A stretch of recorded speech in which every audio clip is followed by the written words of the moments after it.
Hello दोस्तों, welcome back to my channel Tech Tak Study. आज हम जानेंगे कि आरसीसीबी का क्या वर्क होता है और आरसीसीबी को कहाँ पे यूज किया जाता है।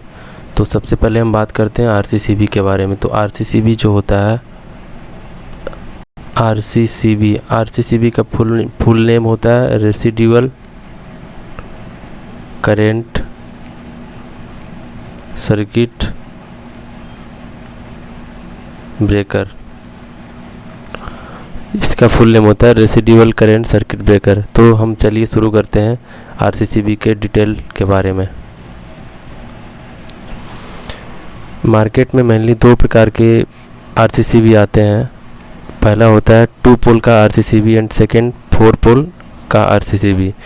जो 2 पोल का आरसीसीबी होता है उसको हम सिंगल फेस लोड को चलाने के लिए यूज करते हैं, जबकि जो 4 पोल का आरसीसीबी होता है उसको हम 3 फेस का लोड चलाने के लिए यूज में लाते हैं। तो बात करें 2 पोल आरसीसीबी की। 2 पोल आरसीसीबी का स्ट्रक्चर इस टाइप का होता है। 2 पोल आरसीसीबी में इनकमिंग साइड में 2 टर्मिनल होते हैं, एक फेस के लिए एक न्यूट्रल के लिए, और वहीं आउटपुट साइड में 2 टर्मिनल होता है जो कि लोड में जाता है। यहाँ पर उसमें भी 2 टर्मिनल होता है, एक फेस के लिए और एक न्यूट्रल के लिए। तो इनकमिंग साइड की बात करें तो इनकमिंग साइड में जो जहाँ पे फेस दिया जाता है वहाँ पे लिखा होता है 1, जैसे यहाँ पे लिखा है 1। और इसके बाद जो न्यूट्रल जहाँ पे दिया जाता है वहाँ पे उस टर्मिनल पे लिखा होता है n। तो n जहाँ पे लिखा होता है वो न्यूट्रल हो गया। इसके बाद जहाँ पे फेस दिया जाता है जिस टर्मिनल पे, वहाँ पे 1 लिखा होता है। ये हो गया हमारा इनकमिंग साइड। और आउटगोइंग साइड का जो होता है आउटपुट साइड में जो फेस जिसमें दिया जाता है लोड को, वहाँ पे लिखा होता है 2, यहाँ पे लिखा हुआ 2, और जहाँ से न्यूट्रल दिया जाता है लोड को वहाँ लिखा होता है n। तो इस प्रकार से फेस आउटपुट साइड में फेस के लिए 2 इंडिकेशन होता है, मतलब 2 लिखा होता है, और जो n होता है वो इंडिकेट करता है न्यूट्रल के लिए। तो इस तरीके से हमारा इनपुट और आउटपुट का टर्मिनल को पहचान करेंगे हम। इसके बाद जो मोस्ट इम्पोर्टेंट इसमें जो रोल प्ले करता है, टेस्ट बटन। यहाँ पे एक टेस्ट बटन दिया हुआ है, जैसे ये वहाँ पे लिखा हुआ T, एक टेस्ट बटन है। और टेस्ट बटन का काम होता है कि इस आरसीसीबी को टेस्ट करना कि आरसीसीबी वर्किंग कंडीशन में है या ख़राब है। तो जो आरसीसीबी होता है उसको टेस्ट करने के लिए हम सबसे पहले इसमें सप्लाई देंगे। कोई ज़रूरी नहीं है कि इसमें लोड कनेक्ट करें या ना करें, इसमें केवल आपको फेस और न्यूट्रल की सप्लाई देनी पड़ेगी।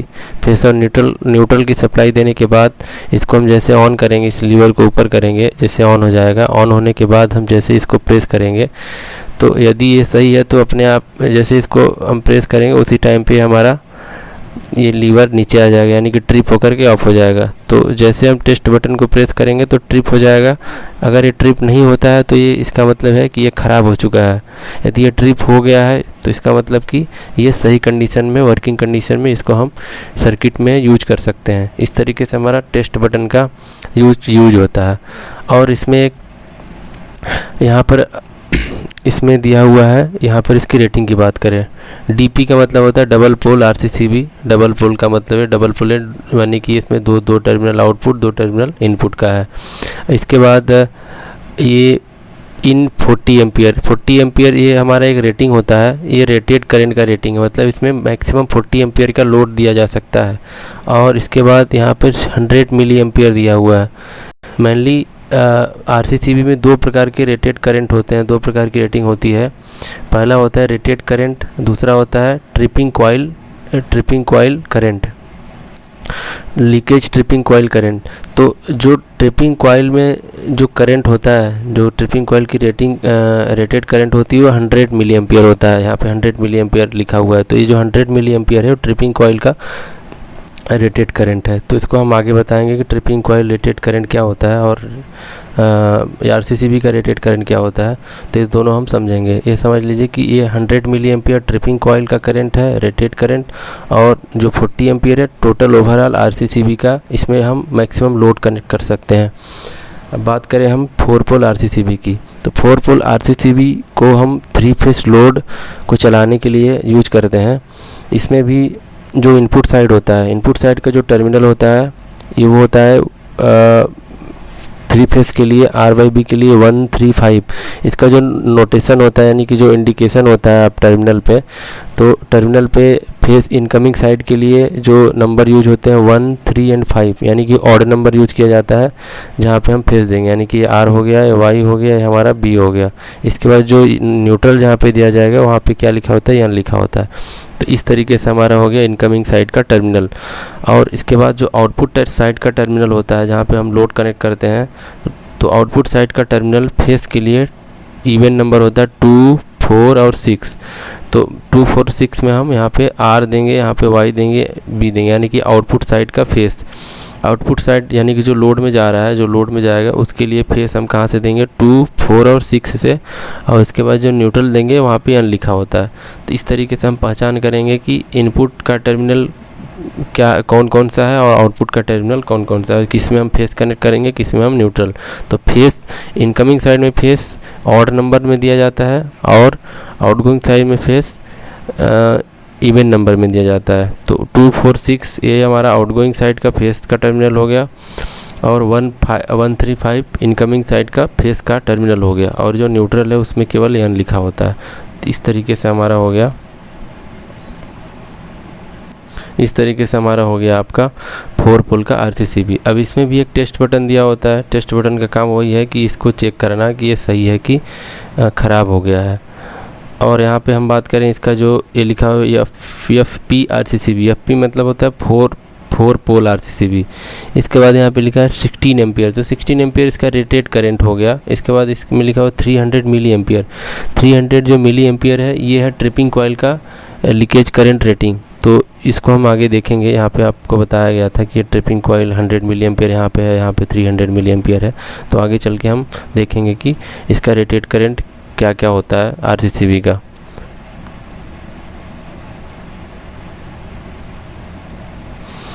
अब हम बात करते हैं लीकेज करंट क्या होता है। जैसे इसका नाम पड़ा हुआ है, इसका नाम होता है RCCB। RCCB का मतलब होता है रेसिडुअल करंट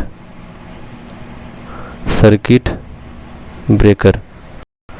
तो हम बात करते हैं कि रेसिडुअल करंट क्या होता है। रेसिडुअल करंट, और इसी को बोल सकते हैं हम लीकेज करंट।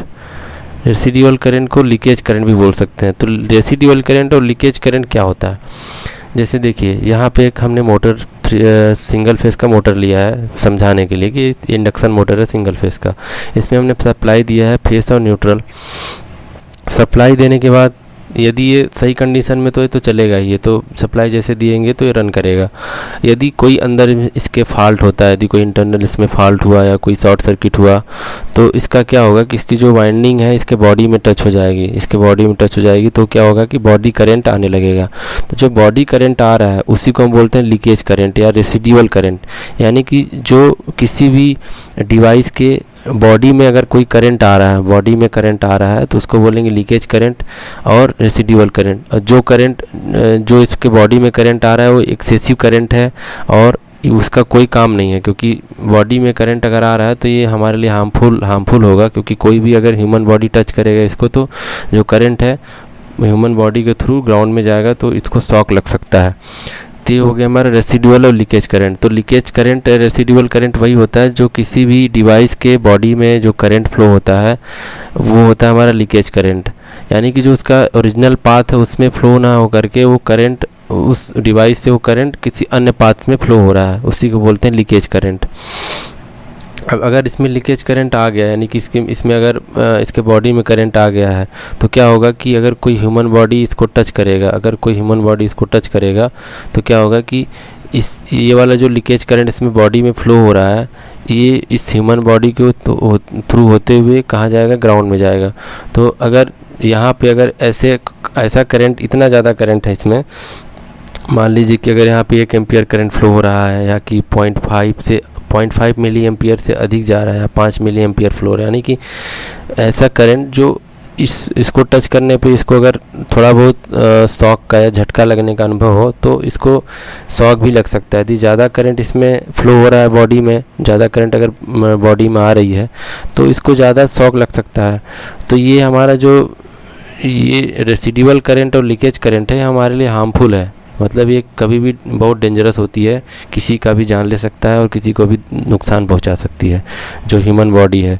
या कोई अन्य इसमें कुछ चीज़ कनेक्ट हो गया तो कनेक्ट होने के बाद ये कोई मान लीजिए रॉड है, रॉड सीधे अगर कनेक्ट है इस पर, या कोई वायर टुकड़ा पड़ा हुआ है जो ग्राउंड से कनेक्ट है, तो डायरेक्टली जो लीकेज करंट हो ग्राउंड से कनेक्ट होगा तो क्या होगा कि जो यहाँ से जो करंट ड्रॉ करेगा फेस से, बहुत ज़्यादा हैवी करंट ड्रॉ करेगा तो मोटर जल भी सकता है।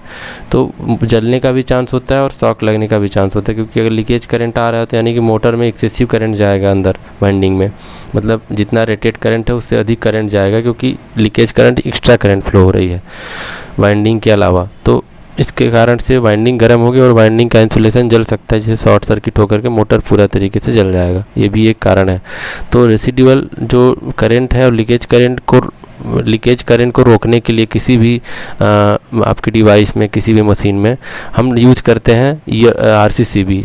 जैसे यहाँ पे हमने RCCB अगर यहाँ पे हम RCCB लगा देंगे तो अगर यहाँ पे लीकेज होता है, थोड़ा भी लीकेज अगर होता है तो ये ट्रिप कर जाएगा और यहाँ से कनेक्शन इसका ब्रेक हो जाएगा और हमारे जलने से या कि शॉक लगने से बच जाएगा। तो ये हो गया हमारा RCCB में जो रेसिडुअल करंट या लीकेज करंट होता है वो। हम आगे समझेंगे हम कि यूज ऑफ RCCB क्या होता है, इसका यूज कैसे किया जाता है। RCCB एक्चुअल में क्या करता है कि जैसे हमने पिछले स्लाइड में बताया है कि यहाँ पर किसी भी डिवाइस में, किसी भी मशीन में अगर बॉडी में करंट आता है तो क्या होगा कि अगर ह्यूमन बॉडी को टच करते हैं उससे मशीन के बॉडी से, तो उसमें लीकेज करंट होने के कारण ह्यूमन बॉडी के थ्रू करंट फ्लो होगा और उसको शॉक लग सकता है, और एक्सेसिव करंट फ्लो होने के कारण हमारा जो मशीन है वो ख़राब हो सकता है। तो इसको रोकने के लिए इसको हम RCCB का यूज किया जाता है। तो मेनली हमारा जो RCCB का यूज है वो रेसिडुअल करंट और लीकेज करंट से जो होने वाले नुकसान है उससे बचाने के लिए हम RCCB का यूज करें। एक्चुअली क्या है कि हमारा जो MCB होता है, MCB एक्चुअली में लीकेज करंट से रोक नहीं पाता, क्योंकि MCB का काम होता है एक सर्किट, नॉर्मल सर्किट को ब्रेक करना। मतलब अगर उसमें जैसे मान लीजिए कोई MCB दिया है 16 एम्पियर का MCB है, तो MCB का काम है कि 16 एम्पियर से अधिक करंट यदि इसमें फ्लो हो रहा है, 16 एम्पियर से अधिक करंट यदि फ्लो हो रहा है MCB के थ्रू, तो ये MCB ट्रिप कर जाएगा और ऑफ कर देगा। तो ये हो गया हमारा MCB। लेकिन RCCB का काम है कि जो लीकेज करंट हो रहा है, क्योंकि लीकेज करंट होगा उसको डिटेक्ट करना। अगर लीकेज करंट हमारा जैसे मिली एम्पियर में भी हो सकता है, क्योंकि बहुत कम लीकेज भी करंट हो सकता है, ज़्यादा भी हो सकता है। तो मिनिमम से मिनिमम जितना लीकेज करंट होगा इसको डिटेक्ट करके ये हमारा ट्रिप करेगा, तो पूरा ऑफ कर देगा। तो RCCB का काम MCB नहीं कर पाता है, क्योंकि ये पूरा फुल लोड पे निर्धारित है, फुल लोड पे वर्क करता है, और ये लीकेज करंट पे वर्क करता है, लीकेज करंट पे आधारित है, और ये हमारा फुल लोड पे आधारित है कि अगर रेटेड करंट 16 एम्पियर है तो अगर उससे ज़्यादा करंट फ्लो हुआ तब हमारा MCB ट्रिप करेगा, अन्यथा नहीं करेगा। लेकिन RCCB में क्या है, RCCB में जो लीकेज करंट अगर जैसे इसका जो ट्रिपिंग कॉइल का हम आगे बताएंगे, ट्रिपिंग कॉइल का जो आपका लीकेज करंट रेटिंग होता है, अगर उससे ज़्यादा अगर हुआ तो ट्रिपिंग कॉइल का लीकेज करंट हमेशा जो आता है वो आता है आपका 30 मिली एम्पियर, 100 मिली एम्पियर और 300 मिली एम्पियर। तो इतना सब आता है। तो 30 मिली एम्पियर से अगर अधिक करंट इसमें लीकेज हुआ तो ये अपने आप ट्रिप हो जाएगा। वो अलग अलग RCCB का अलग अलग leakage current rating tripping coil का आता है, तो उसके हिसाब से ट्रिप करेगा। इसमें कोई ज़रूरी नहीं है कि अगर ये 16 एम्पियर रेटेड करंट है तो 16 एम्पियर से ज़्यादा फ्लो लीकेज होगा तभी ये ट्रिप करेगा, ऐसा नहीं है। इसका डायरेक्ट कनेक्शन होता है कि ट्रिपिंग कॉइल में कितना करंट फ्लो हो रहा है। तो ट्रिपिंग कॉइल का जो करंट है 330 मिली एम्पियर से जैसे अधिक होगा तो ये क्या हो जाएगा, ये हमारा ब्रेक कर देगा, इसको रिले एक्टिवेट होने के कारण ये ब्रेक हो जाएगा। ये हो गया हमारा RCCB और MCB में अंतर। तो MCB RCCB का काम नहीं कर पाता ये, इसलिए हम अर्थ लीकेज या लीकेज रेसिडुअल करंट से होने वाले नुकसान को बचाने के लिए हम RCCB का यूज करते हैं। अब आगे चलते हैं।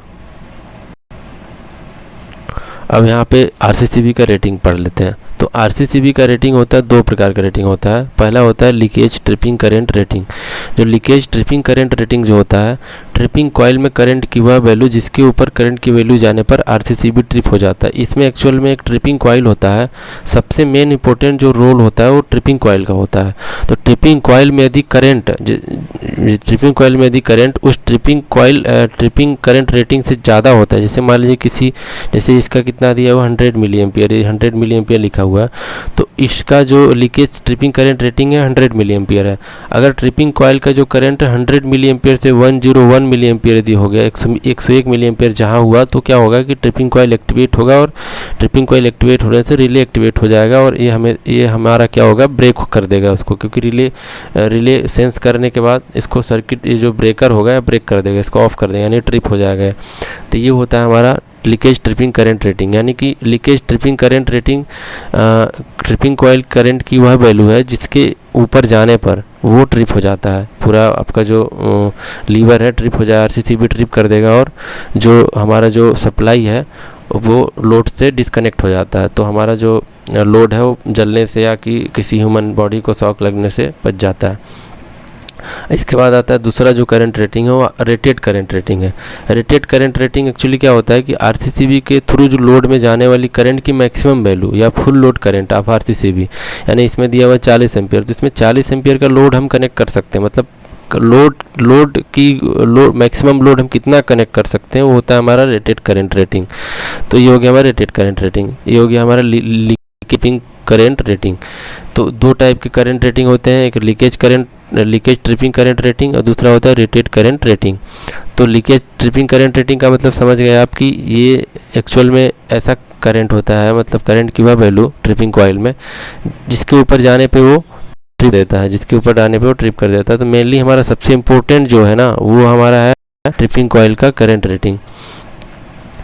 अब हम आगे चलते हैं, ये हो गया हमारा वर्किंग ऑफ आरसीसीबी। तो हमने एक डायग्राम बना, यहाँ पे एक डायग्राम बना हुआ है, सर्किट डायग्राम पूरा, इसमें हम समझेंगे एक्चुअली जो आरसीसीबी का वर्किंग होता है। आरसीसीबी का वर्किंग प्रिंसिपल है आपका करंट, इनकमिंग करंट और आउटगोइंग करंट के डिफरेंस पे आधारित है। मतलब यदि मैं अगर यहाँ पे समझाऊँ, यहाँ पे देखिए आपका एक कोर है, इस कोर में एक कॉइल है, यहाँ पे इसको बोलेंगे प्राइमरी कॉइल, इसको बोलेंगे सेकेंडरी कॉइल, इसको ये जो पीले कलर की कॉइल है रेसिडुअल करंट सेंसिंग कॉइल, इसी कोर में भी मतलब वाउंड है, तो इसको बोलेंगे रेसिडुअल करंट सेंसिंग कॉइल या इसको बोलेंगे ट्रिपिंग कॉइल, मतलब यही ट्रिपिंग कॉइल है। और ये प्राइमरी कॉइल हो गया, सेकेंडरी कॉइल हो गया, इसके इन दोनों के सीरीज में लोड कनेक्ट किया जाता है। इसके बाद यहाँ पे टेस्ट बटन का कनेक्शन किया गया, डायरेक्ट फेस से आपके न्यूट्रल में दे दिया गया है। तो यहाँ पे हम लाइन लेते हैं, लाइन लेने के बाद ये सर्किट ब्रेकर हो गया आपका, क्योंकि ये रिले से डायरेक्ट कनेक्ट होता है। इसके बाद इसका वर्किंग ये है कि इसका जो मेन प्रिंसिपल आधारित होता है, मेन जो प्रिंसिपल है इसका ऐसे काम करता है कि जितना इनकमिंग करंट है, जैसे मान लीजिए कि सिंगल फेस का है तो मान लीजिए कि 10 एम्पियर करंट यदि लाइन से आ रहा है फेस से, तो उतना ही करंट न्यूट्रल से एग्जिट होना चाहिए। जितना करंट इंटर हो रहा है उतना करंट अगर एग्जिट हो रहा है तो मतलब ये हमारा यहाँ पे जो लोड है उसमें कोई भी लीकेज करंट नहीं है, क्योंकि लीकेज करंट एक एक्स्ट्रा करंट होता है। जैसे लीकेज करंट होगा एक्स्ट्रा करंट, मान लीजिए कि यहाँ पे एक्चुअली क्या है कि अगर इसमें मान लीजिए कि लीकेज होता है, यहाँ पे कोई जैसे यहाँ पे अर्थ लगा हुआ है, अर्थ को कनेक्ट किया गया है, अगर कोई करंट यहाँ पे लीकेज हो रहा है या कोई ह्यूमन बॉडी टच कर रहा है यहाँ पे, अगर मान लीजिए 1 एम्पियर यहाँ पे हमारा 1 एम्पियर इसमें करंट जा रहा है अर्थ में, मतलब इस बॉडी इसका टच है अर्थ में और लीकेज हो रहा है, तो लीकेज होने के कारण जो करंट यहाँ से ड्रॉ होगा वो 11 एम्पियर होगा, क्योंकि 1 एम्पियर यहाँ जा रहा है और 10 एम्पियर तो इसमें पहले जा रहा है, मतलब 11 एम्पियर करंट होगा। तो यहाँ पे 11 एम्पियर करंट आ जाएगा और यहाँ पे 10 एम्पियर करंट आ जाएगा। तो इन दोनों के बीच का जैसे डिफरेंस होगा, इन दोनों के बीच का मतलब इनकमिंग करंट और आउटगोइंग करंट का जितना भी डिफरेंस होगा वो डिफरेंस सेंस करता है हमारा ट्रिपिंग कॉइल। मतलब ट्रिपिंग कॉइल का जो करंट होता है, ट्रिपिंग कॉइल तभी एक्टिवेट होगा जो इन दोनों के बीच का डिफरेंस होगा। तो इन दोनों के बीच का डिफरेंस ही हमारा ट्रिपिंग कॉइल का लीकेज करंट रेटिंग होता है।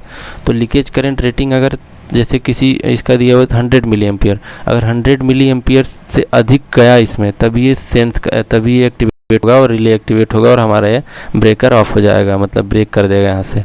तो इसका जो मेन प्रिंसिपल आधारित है ये है आपका करंट, इनकमिंग करंट और आउटगोइंग करंट के डिफरेंस पे। अगर इनकमिंग करंट 10 एम्पियर आ रही है, आउटगोइंग करंट भी 10 एम्पियर जा रहा है, तो इसका मतलब कि इसमें लीकेज हो नहीं रहा। तो जैसे लीकेज अगर नहीं होगा तो ये दोनों जो करंट बराबर हैं, तो इसमें जो ट्रिपिंग कॉइल में करंट जीरो फ्लो होगा, क्योंकि ये डिफरेंस पे आधारित है। तो क्या होगा कि ट्रिपिंग कॉइल एक्टिवेट नहीं होगा और रिले एक्टिवेट नहीं होगा, तो चलता रहेगा सही, अपना पूरा सिस्टम सही रहेगा। लेकिन जैसे ही अगर कोई इसको टच करता है, मान लीजिए इसमें बॉडी करंट आ गया है, अगर रिकॉर्डिंग नहीं करते, मान लीजिए अगर बॉडी करंट आ गया है, तो इसको इसे टच करते हैं हम, तो ह्यूमन बॉडी के थ्रू ये करंट फ्लो होने लगेगा। जैसे ह्यूमन बॉडी के थ्रू करंट फ्लो होगा तो एक्सेसिव करंट जाएगी, मतलब एक्स्ट्रा करंट जाएगी, 10 एम्पियर से एक्स्ट्रा जाएगा। ये यहाँ से 10 एम्पियर से एक्स्ट्रा, मान लीजिए इसमें 2 एम्पियर ले रहा है, तो 10 एम्पियर पहले जा रहा था, अभी क्या है इनकमिंग से 12 एम्पियर आएगा, क्योंकि 10 एम्पियर पहले आ रहा था लेकिन 2 एम्पियर अभी इस ह्यूमन बॉडी के थ्रू अर्थ में जा रहा है। तो 12 एम्पियर यहाँ से इंटर करेगा और 10 एम्पियर निकलेगा, यहाँ से एग्जिट होगा। तो 12 और 10 के बीच का एक गैप आ गया, मतलब एक डिफरेंस आ गया। तो जैसे ही करंट का डिफरेंस आता है वो हमारा क्या होगा कि ट्रिपिंग कॉइल एक्टिवेट हो जाएगा। और जो आपका tripping coil leakage current rating होता है वो इन दोनों के बीच का डिफरेंस का ही रेटिंग होता है। मतलब जैसे जो 100 मिली एम्पियर लिखा हुआ है, ये इन दोनों के बीच का डिफरेंस है। मतलब कि 100 मिली एम्पियर जो करंट रेटिंग है ट्रिपिंग कॉइल का लीकेज करंट, अगर इन दोनों के बीच का ऐसा अगर डिफरेंस आता है, मान लीजिए कि अगर 90 मिली एम्पियर आ रहा है, मतलब इन दोनों के बीच का डिफरेंस ही 90 मिली एम्पियर आ रहा है, तो मतलब ये ट्रिप नहीं करेगा, मतलब यहाँ पे एक्टिवेट नहीं होगा और रिले इसको सेंस करके ट्रिप इसको नहीं कराएगा, क्योंकि इसका जो करंट रेटिंग दिया हुआ है लीकेज करंट रेटिंग वो 100 मिली एम्पियर है। 100 मिली एम्पियर से इन दोनों के बीच का यदि डिफरेंस 100 मिली एम्पियर से अधिक आता है तभी ये एक्टिवेट होगा और ये रिले इसको ट्रिप कराएगा। तो ये हो गया हमारा पूरा फंक्शन। अब एक्चुअली अब क्या है कि जो टेस्ट बटन है, टेस्ट बटन का फंक्शन समझ लेते हैं। टेस्ट बटन कैसे काम करता है, तो टेस्ट बटन को हम चेक करने के लिए लोड को कनेक्ट करने की ज़रूरत नहीं होती, क्योंकि लोड से पहले ये बाईपास कर दिया गया है, ये हमारा बाईपास हो गया। तो लोड कनेक्ट करें या ना करें उससे कोई मतलब नहीं है, आपको केवल सप्लाई देना है और चेक करना है। तो जैसे आप सप्लाई देंगे यहाँ से, और टेस्ट बटन में एक पुश बटन लगा हुआ है यहाँ पे, जैसे इसको ऑन करेंगे तो क्या होगा कि यहाँ से एक एक्सेसिव करंट फ्लो होने लगेगा, क्योंकि ये डायरेक्ट बाईपास हो रहा है। मतलब जो करंट पहले ऐसे आना चाहिए था, जितना करंट इंटर कर रहा है उतना करंट आउटगोइंग होना चाहिए था, लेकिन क्या होगा कि एक्सेसिव करंट एक फ्लो होगा, यहीं से बाईपास हो जाएगा करंट। तो यहाँ पे कुछ अलग करंट आएगा और यहाँ पे कुछ अलग करंट आएगा, तो इन दोनों के बीच का डिफरेंस रहेगा। तो डिफरेंस रहेगा तो ये हमारा ट्रिप हो जाएगा, ये जो हमारा ट्रिप हो जाएगा। तो ये हो गया हमारा टेस्टिंग बटन का काम होता है। तो ये हमारा हो गया पूरा प्रिंसिपल ऑफ RCCB।